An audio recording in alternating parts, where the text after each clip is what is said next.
Okay, well finally I've got an opportunity to rebuild one of these motors. Now we talked about this before and how these are a lot more difficult to rebuild. I'm gonna talk about what you can do, but because I have the tools, I'm gonna do something different, right? So you can rebuild these with just a regular soldering iron. I've showed this kit before. This is the one I use in the field. And just playing around a little bit, I went ahead and desoldered this board. Now we talked about this being the problem, is that this board is going to be soldered onto the motor leads. So you've got that to deal with.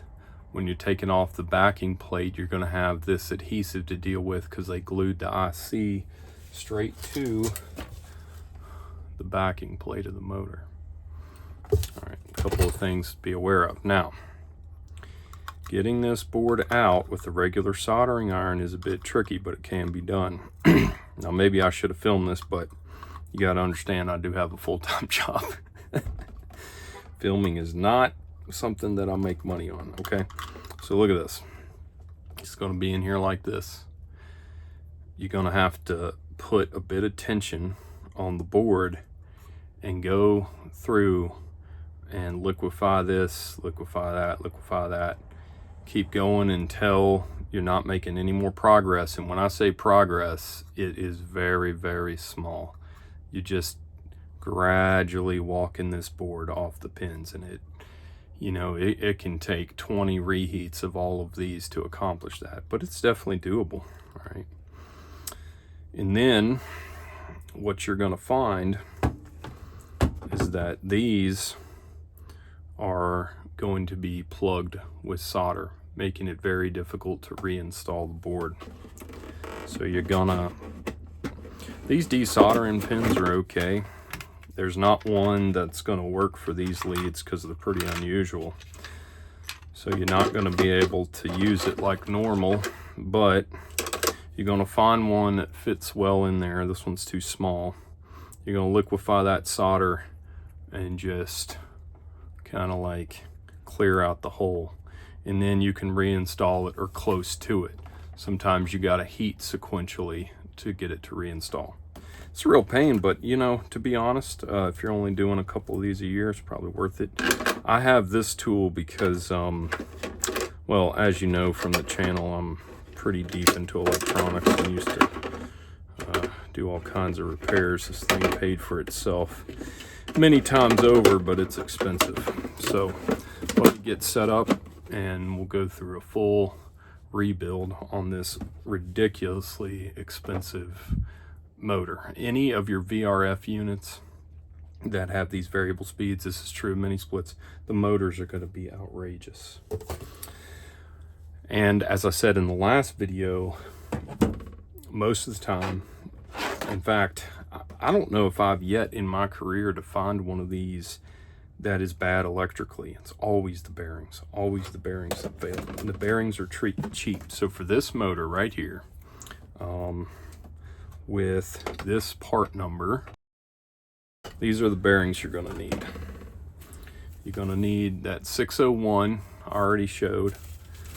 I'm ordering them from this company right here. However you say that, Zyke. So you're going to need a 601-2RS, and then you're going to need this 608. And here's the 608s. And these are like less than $1 a piece, by the way. Okay, let's get to work. All right, I'm not a fan of this at all, but this backing plate is just pressed on here. And whether or not it's going to be resilient when I push it back on is to be determined, because I have a feeling this is put on and crimped a lot like a beer bottle cap, if you've ever put those on. So this is a messy process, and I'm already rounding those tabs. I'm gonna have to do this off camera, but basically you're gonna have to get in here and you're gonna have to pry this thing off. And it's hard, not only because it's crimped, but because you're dealing with that adhesive. But as you can see, the crimp is not, it's not like you have to deform it to get it off. It just pries off hard. Let me do that now.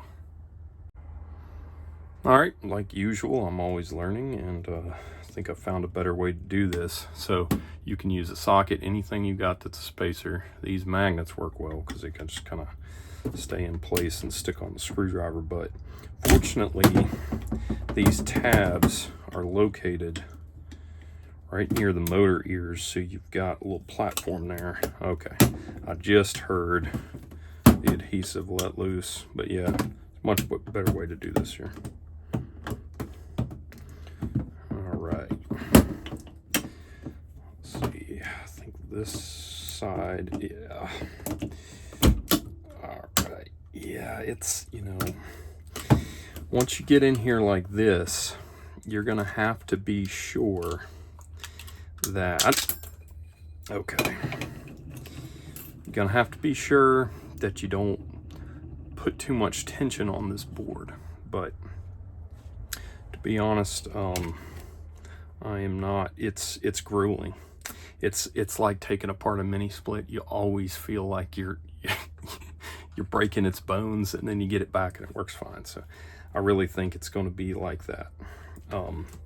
Now you can see I had a little mishap here, and this is not unusual. This fiberglass reinforced plastic is just junk. I hate it. I absolutely hate it. I wish nothing was made out of it. But it cracked, and so we're gonna clear that out, or you know, I might just leave it in there and use some glue on this. But you might want to, and I probably should have done this from the get-go, get you a scribe. I don't really like using Sharpie for marks because, yeah, chances are you're gonna need some kind of solvent as soon as you do that, and then you gotta watch it, and then even if you do, your marks always get erased. I'm just gonna go like that. So it's a good idea to mark about where this thing goes, because if it does crack, you want to get it back like a puzzle, right? This is a professional desoldering tool, and yes, it is extremely nice. I've got my different tips in here, and I believe, so I'm gonna have to find one that's got the, you know, they make one for the square leads. I'm just not sure I've got it. That's an extended, okay, this 2.3 millimeter will probably work. Yeah, that'll work. So it needs a big end because the leads are rectangular, which is a pain in the butt. If you're curious, this is how the tips change out. They really, man, HowTo is a awesome company. They really thought of everything. They even have a tool to take these off when it's warm. But one of the best tip switch out systems on the planet, in my opinion. There's a lot of other little tips and tricks with this thing, but I don't want this video being too long. I'm just running it off a top off, believe it or not. So you don't even need that Milwaukee iron like I showed. I bought that in the days before these existed. Now anything can be portable. It's under 175 watts. The battery's good. All right, while this thing is heating up, I'm going to go over some things. So you need good flux, okay? You can't just be using plumbing flux. It's got to be no clean, non-corrosive. Doesn't mean you shouldn't clean it, it just means it's rated that way. And you're gonna need some solder because manufacturers been using this lead-free trash for a long time, and I understand why. You know, the amount of electronic waste we generate is just appalling, so I understand that, but it makes desoldering very hard. Just because I have this doesn't mean that it's going to be easy, because a lot of times it's very difficult to suck this stuff through the hole in a way that completely clears the hole. So there's a couple nuances to doing this, a couple tricks. I'm going to get set up and then we're going to get to it. This thing heats up super fast. In fact, it was already hot. I had to cut it off, but we're going to tin this. Okay. And then we're going to get in here. Once the solder's melted, work it around in a circular motion. We're going to do them all and just check it, because sometimes you get lucky, but a lot of times you have to add back the leaded solder. Okay. Now,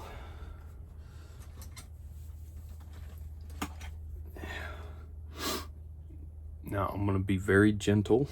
I do not want to break these pads, but I want to see if these have a bit of movement. This one does not, so I'm going to maybe re-tin that a little bit. We're going to leave it on there for a little bit longer.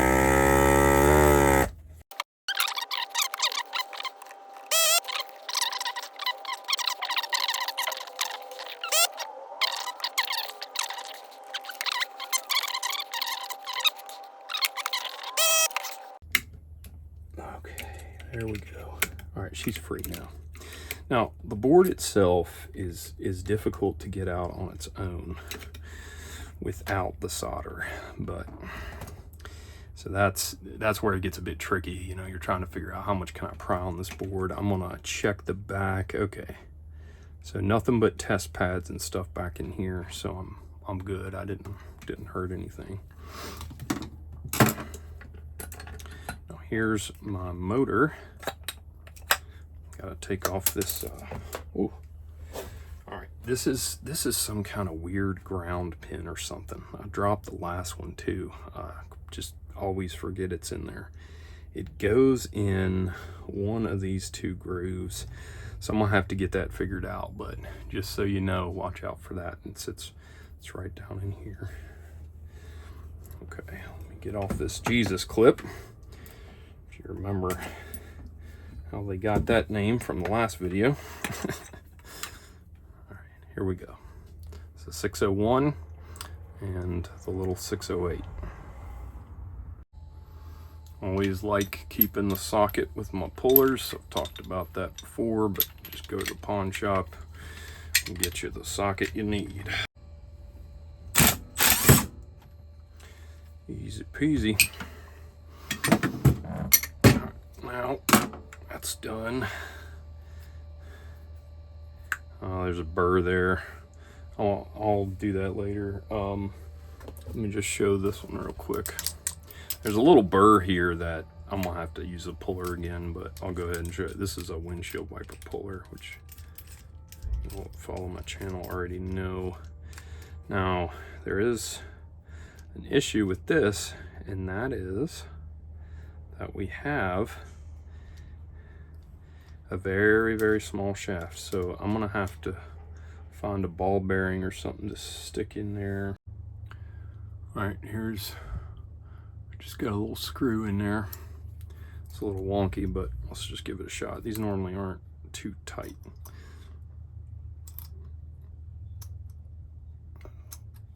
Let's see. Okay, she's coming off there. All right. Oops.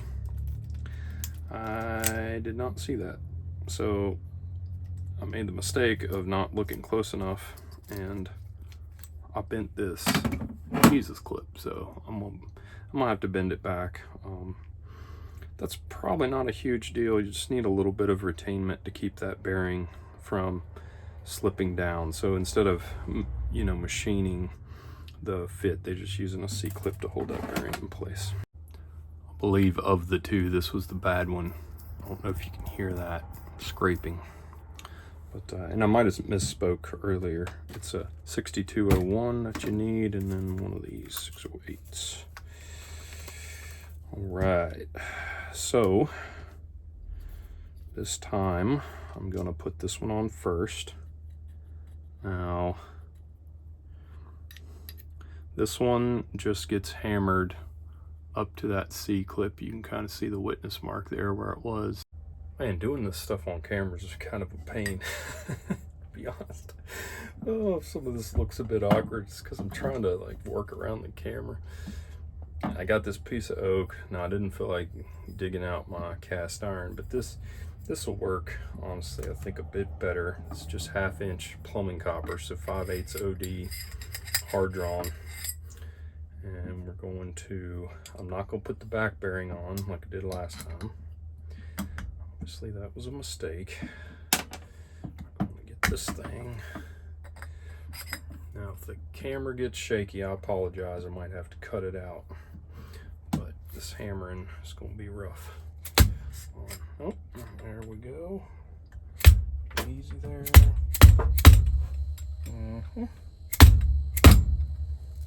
I'm using the dead blow because I don't want to ruin the end of this.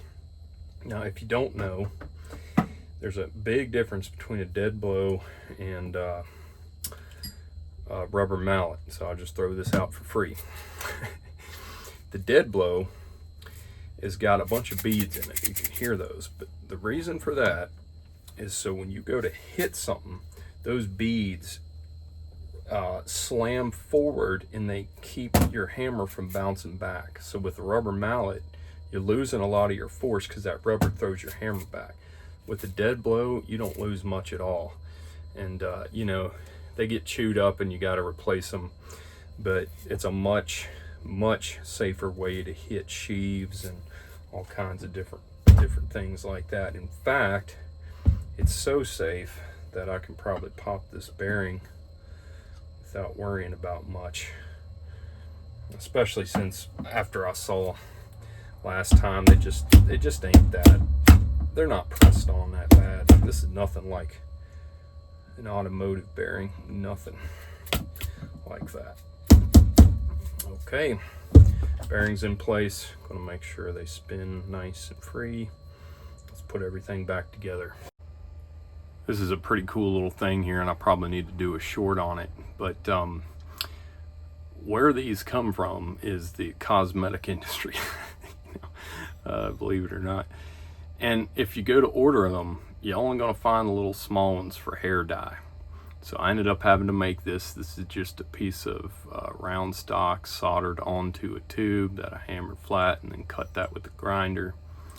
But these are phenomenal. I believe that I've showed it, but now in this case it's not that big of a deal. But when this tube starts getting low, man, that's where they really shine. But they go in here like this, and you only really need one, because once you make your curl, it's easy to take it out. So you just leave that curl like undeformed in all your tubes, and you can just stick this right back in where you left off and keep going. I want to actually remove this and replace it with silicone, so just using a regular gasket scraper. It's kind of dull. Thankfully this stuff is pliable, so it's coming off. If not, I've got a sacrificial chisel I use. I keep my chisels like hair shaving sharp, ridiculously sharp. And then I keep one that I don't mind hitting metal with if I got to, right? Okay, so that's all fair now. All right, so we're gonna put it in there now. Kind of suck the shaft in, so you gotta be ready for that. Y'all been making all kinds of sex jokes during this video, I'm sure. Trust me, I've thought about it myself. Okay, that's good there. Gotta get these lined up. And we got to figure out this pin. Okay, so that little copper pin, it's got a burr on it though. I might just snip that off there. Give me a second. Looky there, rebuilding this motor better than OEM. So this one, and my only guess about this is that what it is it's going to provide a ground from the front, because this is all isolated to the back plate, so you're not getting shocked if something grounds out back here. I believe that's all that's doing. Who knows really.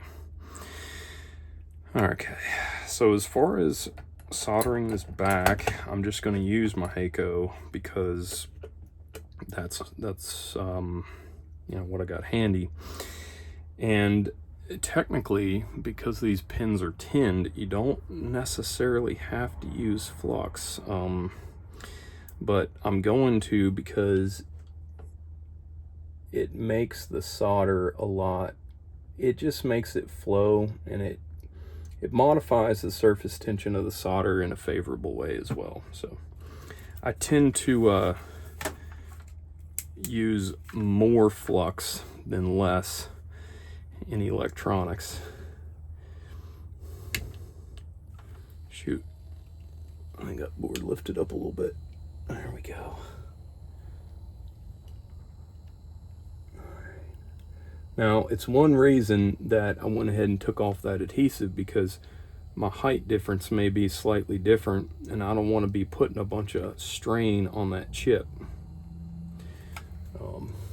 The goofy design anyway. I mean, I'm at the bare minimum, I want to not make it worse. Okay, so that one's done. That one's done. This thing does throw the heat out. That one's done. All right. You always want solder on your tips, always, because in the event that you leave this on or something like that, it'll protect that tip, and these high quality tips are not cheap. This was an isolator, so that needs to go on there. And here is my mark, because I did it after the fact, is probably a bit off. All right, what I did here was I marked right the edge of that little piece and then marked it down there right where it split off. So hopefully that helps me get indexed pretty well. For the adhesive, I debated about that. You know, if I really just wanted something like as good as possible, I'd probably use silicone. Now, was that heat sink compound that I took off this chip? Maybe. But this is not a heat sink, and you never apply heat sink compound that thick. Also, this chip should not really be responsible, if this is good design, for a lot of the load on this motor, so it shouldn't be having to deal with all that. But if this really was a heat sink, then you know, I would be second guessing that. Anyways, if this thing dies anytime soon, I'll just assume that maybe I should have gone in with some kind of really thick heat sink compound. Now, super glue would probably be a better glue on this, given the materials, but silicone is an adhesive. I'm not going to do that pin, and it should be sufficient. Let's see. All right. Oh, man, that's like forgetting the flare nut. God almighty, I'm glad that didn't happen. Get distracted when I'm trying to talk. But anyways, let's set that there. Get that in there. If you have it, little tip, if you ever have a problem with something like a clamp like that, just, you know, you can't get it to stay while you're trying to put something together, you just get some grease. In this case, I'd use silicone grease. It's so sticky, and it's not going to hurt anything if it happens to run down or anything like that. That grease will act like a glue while you're in the process of. Now, I'm not sure that this plate is going to go back on exactly like it was, because now that groove is got silicone in it. So there is a bit more of a gap, but I believe it is pretty dang tight. Now, a vise would be great too, but in order to show this on camera, Nipix man, they're good as like really nice crimpers that don't dick up stuff. I use them for that all the time. But yeah, I'm getting this plate down a little further, and it feels solid. Whoops, it's out of frame. Again, I don't know if you guys realize how hard it is sometimes to film stuff.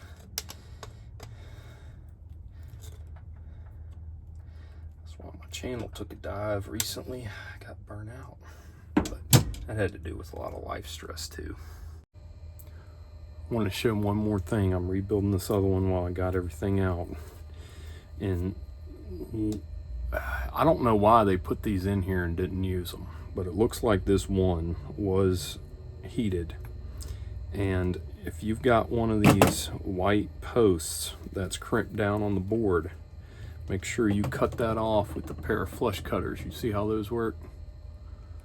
They get right up close. Make sure you cut that off, because you'll think that the board is stuck because of the solder, and it's not that at all.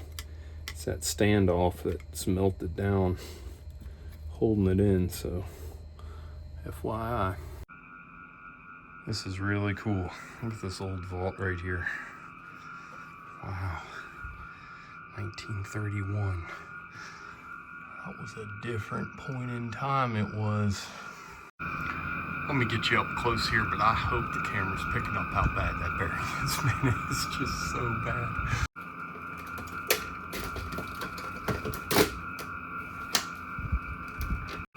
This right here is one of the best things for working on a ladder. This is a toolbox tray. It's magnetic, but you just zip tie it to the ladder. Not saying it can hold a bunch of weight or anything like that. Also, I'm gonna do something that you probably should not do, especially with this tool. But now that I don't have a company dictating my every step, I'm gonna kill that right there. Now, don't ever do that, especially with something non-insulated. But instead of crawling around looking for the disconnect, it's good enough.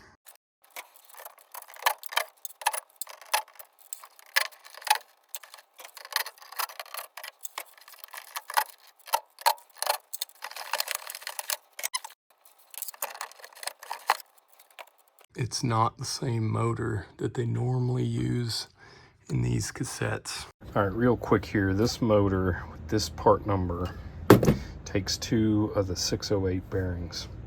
And because my puller is not going to be able to probably grab that bearing, I'm just going to use a bearing separator. Put that on there, and then I'll use the puller to pull this. Now, really my little puller would work better, but it's just faster. Trying to do this quickly, so I'm not going to show everything, but they work good for, this is called a bearing separator, by the way, but they work good for putting on bearings as well. Just gives you a nice flat surface, because I don't have a pipe that fits to the ID of this bearing.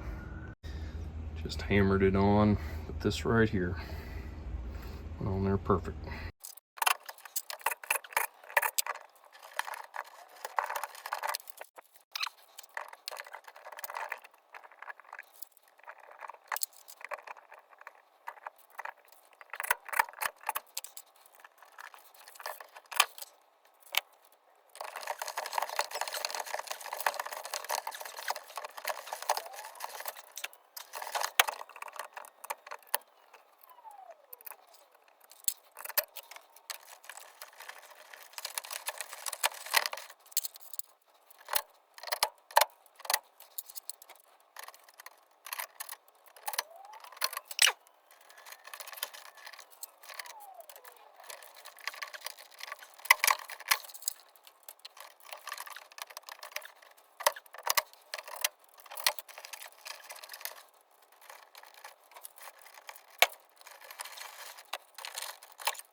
Now you can hear her running, and she's purring like a little kitten, so we call that a win.